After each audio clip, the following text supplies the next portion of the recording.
dude right here. Like, I'm gonna give it to you straight. I've been knowing this dude for over 20 years, man. Like, over 20 years. And the dude ain't never changed. Been a fool since day one, man. Shout out my dude Dre, the old head Caps and the Kush Boys, man. In the building, in effect. What it do, baby? Shit, man, just chilling here with all these cool ass DC niggas. Now, if you ever cut like a motherfucker. You can't impress these niggas unless you can walk on motherfucking water. You know how I go down. What's up with y'all niggas? Yeah, good salute to everybody that been in here doing their thing, man.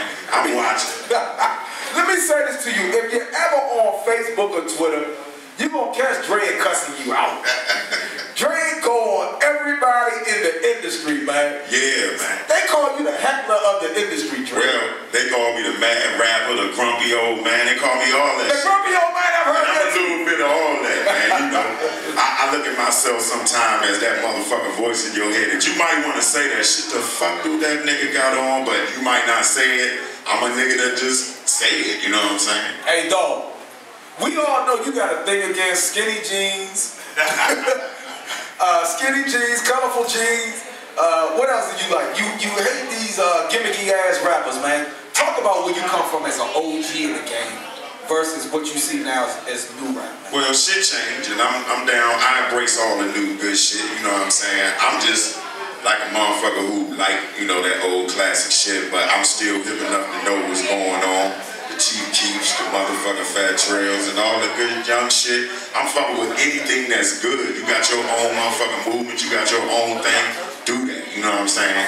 But I'm not gonna do none of that shit. You're not gonna see me with the, you know, all that old crazy wild shit on. I'm gonna do my thing and stay in my lane. Now, how do you feel about the new era of hip-hop? Because it is a new era of hip-hop. Things are not like how when you first started rocking in the game. It has changed. It went from being lyrical to having punchlines. What you think about that? Yeah. Got a lot of that, man. Got a lot of that. But then you got some lyrical motherfuckers too. It just depends on what niggas like, you know what I'm saying? Nowadays it seems like that trap thing is real big and motherfuckers want to talk about the life they living on the streets, and that's swell, you know what I'm saying? I like that shit. I like Yo Gotti. I like all them type niggas, you know what I'm saying? But at the same time too, I like them for what they bring to the table. I don't need you to bring the same motherfucking thing to the table that nigga just bring another bitch, nigga. Yeah. Now let me say this to you. Like, when you come from your type of rap, you were embraced by West Coast. You and your Kush Boys, shout out to Kush Boys, the pop, y'all out on the West Coast. Y'all did with a lot of big figures out on the West Coast. So when I actually heard some of the music you did with some of the biggest names that ever did it in the game from the West, go ahead and tell me some of those people that produced with you, man. Shit, man. Shout out to my man Lucky LAMAR right here. Shout out Lucky LAMAR, man. Salute, man. Clap out to him, man. You here from LA, right? You out here from LA. Clap out. He a DC nigga. Don't get it twisted. Okay. He out here from LA. You know what I'm saying? It's all good. But we always wanted to be some niggas that got a chance to get, you know, outside the city and come back in. You know what I'm saying? Because sometimes you get trapped inside that motherfucking beltway. It's hard to get out that motherfucker, you know what I'm saying? So we like, fuck it, we'll go outside the city and find our way back in, you know what I'm saying? So niggas can come and say, well, them niggas did something, because it's anything, any nigga can represent on your block. Trust and believe, I do it all day. You hear me? But it take a real nigga to go some other nigga block and still be you know what I'm saying? Take that DC flavor out in the world, man, because they want that shit. I'm telling you, they love y'all niggas. They talking to me about y'all niggas all the time. Are you serious, man? Real life. So, like, man, a lot of artists that don't even understand, like, the power that we had since the Wale's and the Fat Trails have got on. People want to know what else is in the DMV. First of all, let me say this to you. You were one of the ones that did not embrace that whole DMV shit. I just said, don't be so vague with me. If a nigga tell me DMV, I'm just like, where you know, I come holler at you, but I can't find no DMV. Nigga tell me, represent where you from Landover, you from, I don't give a fuck, I ain't one of them niggas be like, oh, you this Maryland ass or this Virginia, fuck all that. It's hard niggas everywhere you go in the country, nigga. I felt that shit out, you know. And the same shit we do here, niggas smoke, drink, play video games, and niggas doing that over in the West Coast, you hear me?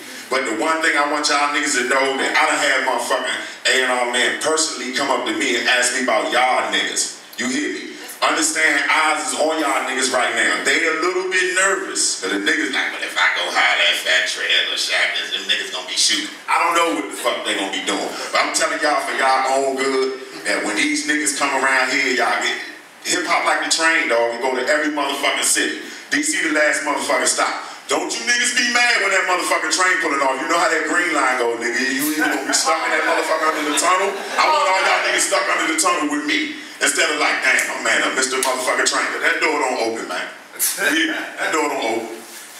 So let's talk on that green line, because you expand on, you were one of the first rappers when I first played your video, when you shot your video on the green line, man. Yeah. Talk about that, because like, you were one of the unorthodox ass rappers. You jump on the green line train, shout out Metro, and ride all the way down the fucking green line and make a video and talk about how niggas suck up. Listen, we jumped on that motherfucker at Congress House. Drove up the motherfucker, you know, we just rode it early in the morning, man. We really wanted to get, I wanted to get the crazy ass shit that be going on the green line. But you know what? I said, man, we ain't gonna be able to get shit done with some niggas on this train, so let's get up that motherfucker 5:30 in the morning, jump on the train. Niggas like, how y'all get the empty train? I brought Marion Barry, motherfucker. How y'all Now let me say this to you, man. If you ever rode the green line, you know what I'm talking about, man. That's mayhem and mischief on that motherfucker all day long, man. Both ways. Both ways. Now, let me ask you, Dre, all jokes aside, how you stay grounded? Because I see a lot of times you get frustrated with the game because you feel like a brother like yourself, and we can already see what you do, but a brother like yourself deserves just as much a chance as the next man. And so I can see your frustration through your social media. Talk about this a little bit, bro. Well, I think, you know, in terms of what we need to start embracing and championing is we have history in this city. It's brothers like this that was there at the beginning with the Fat Rodneys and the Scorpios and the Stingy Dinks. And I know y'all younger niggas tired of hearing about them niggas. You understand me? Because it's all love, you know what I'm saying? But at the same time, too, we have to understand that if it wasn't for these niggas, before them niggas, you wasn't no cool nigga rapping. I don't give a fuck what hood you thought you was representing, the Pinnacle, whatever the fuck, wherever you was from. It wasn't no way to be cool and rap. You had to make a motherfucking choice. Most of us niggas chose cool, you understand what I'm saying? No question. But at the end of the day, we have to understand that we champion niggas right now for having great music, right? And I applaud that. I want niggas to keep on doing that. But you have real live movements in the DC metropolitan area. Y'all niggas need to start getting behind that. Know who these Cap City Kush Boys is, because we ain't just no regular ass nigga. My man done produced shit for Ice Cube, for Queen Latifah, for all types of niggas in the industry. You understand what I'm saying? And we try to walk around and remain humble.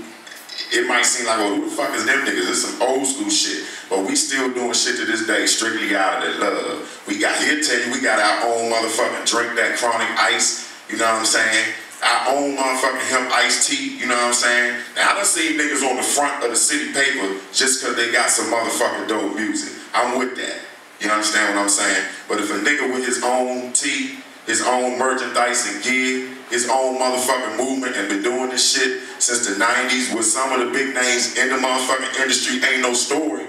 I don't know what is a motherfucking story. So I ain't gotta talk y'all niggas to death. Y'all can put me to the test and turn on any motherfucking song on that CD, and we will get busy up in this motherfucker, because that's just what the fuck I do. You understand what I'm saying? I'm representing for y'all, and it's all love, man. I love every nigga I see. Niggas think I don't be. My man will tell you, I was out West Coast listening to Booby shit, listening to Shy Glizzy shit, listening to Minnesota Doughboy shit, listening to Chugaloo shit, listening to niggas all across the city. You understand what I'm saying? And if we don't embrace each other, if we don't say, you know, we together, why y'all think these niggas gonna come out here and fuck with us? They like, these niggas can't even have games. They shooting at the nigga across the street. You understand what I'm saying? So we gotta show a little bit more togetherness before they wanna come out here and take a risk and start fucking with us, man. That's all I really wanna hit y'all with. No question, man. Clap it up for that. He gave us some real live info. Hey, Dre, tell the people they need to go cop some of that good music. You just put out, right now you got the, what is it, for No Country for No, was it No City for Old Men? That's coming out. No City for Old Men gonna be out early next year. You know what I'm saying? Okay. Also got Heat for the Street that's on that piff right now. Man, on that LAMAR. You know what I'm saying? Plus we got Killzone on iTunes. You know what I'm saying? And real quick, on the 15th of December, that's a Saturday, man. We got a show coming up with all you know, hot hip hip hop artist in DC, but one of the legends of the city, me and him was trying to get together to do some stuff with Nonchalant. She gonna be there. Big Slim the Brawler gonna be there. My man Gabby Mo in Crank City gonna be there. Crazy, man. Multiple Man. If y'all niggas ain't never seen Multiple Man, he from right up the motherfucking street. One of the illest MCs in the city. Y'all need to know about these type niggas. Hold up, did you just say Multiple Man? Yes, sir. Don't even think this money was gonna never stop. You understand what I'm saying? But if you ain't gonna invest in yourself on that back end, dog, they not gonna keep giving you money. This an industry that's based on what have you done for me lately. You got niggas that had hits out 4 years ago. And niggas is like, where the fuck is this nigga and that nigga? You know what I'm saying? So if you ain't got no hit right now, they don't really give a fuck about what you did in the 90s. They don't give a fuck what you did in 2008, nigga. If you ain't popping right now, it's better to be independent. You can set your own pace. You can set your own rules. You can set your own movement and make these niggas come to you like they did 2 Chainz with the motherfucking bag of bread. Then him see his man, our man talking right on the phone to the nigga like, yeah, I'm about to go up Def Jam and get my motherfucking 2 mil. Period. Ain't no, well, we gonna give you 2 mil and y'all, nah, nigga, this how we gonna do it. I'm hot on the street. So y'all can't offer me shit now. I can offer y'all something, but it's gonna cost you 2 mil. Point blank. And everybody got the power to do that shit. Because when we was coming up, when Ed was coming up, wasn't no internet, wasn't no Facebook, wasn't no motherfucking MySpace. When they say Eazy-E and Dre and all the niggas was selling shit out of their trunk, they was really selling that shit out their motherfucking trunk. Y'all remember DDTP? Y'all remember All Days? And these niggas had gear before they had motherfucking stores, Kirk on and niggas. Gucci and all them niggas. Shout out Hobo. You had to go to them niggas' house or where the fuck they was at and catch them on the block. No bullshit. You gotta, why would you, if I got some motherfucking coke, I'm not letting none of you niggas sell it. I'm selling it my motherfucking self. Did this nigga say that? I'm gonna give out some motherfucking samples, and I'm gonna say this what I got. The niggas up the block, got that motherfucking bullshit. But your man got that, come holler at me. And that's how you should think of your motherfucking music. It's dope, nigga. You can sell it. If you can sell some illegal shit, trust and believe you can sell some legal shit. This shit ain't illegal nowhere, nigga. They let us do this shit. Let's shine.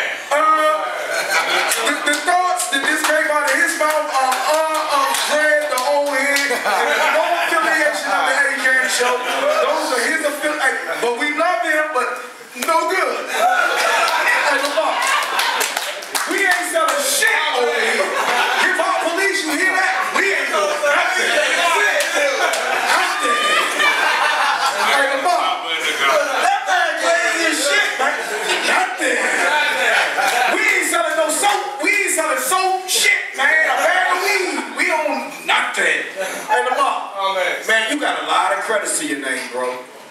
Yeah, man. I've actually had a chance to, had the privilege to be able to, what you would call, do a background check on you. Okay. And so for me to do that and find out all the credits that you did, I was thoroughly impressed because it wasn't just like we were hearing, you know, anybody can take a picture. How many of y'all have been out in the party, man, took a picture with a motherfucker, don't even know me, like, that's my cousin. Yeah, that's my cousin, man. This is Washington, that's my cousin. And don't even know the man. But when I found out some of the people you produced for, like Ice Cube, how was it that you produced for Ice Cube, bro? Well, that was just like one of the first projects I did when I went out to LA in '94. And the group I was producing, basically they had some affiliation with Pat Charbonnet, which is Ice Cube's ex-partner with Street Knowledge was out. So that's kind of how we met, because we were trying to get the group to, Ice Cube to hear the group. So when he heard the group, he was like, man, you know what I'm saying, I'm fucking with y'all, you know what I'm saying, we was doing the music, and then I let him hear some instrumentals I was working on, and he liked one particular joint that he did with KD, the Friday soundtrack that got on the Friday soundtrack. So that was like hitting corners. And it's crazy because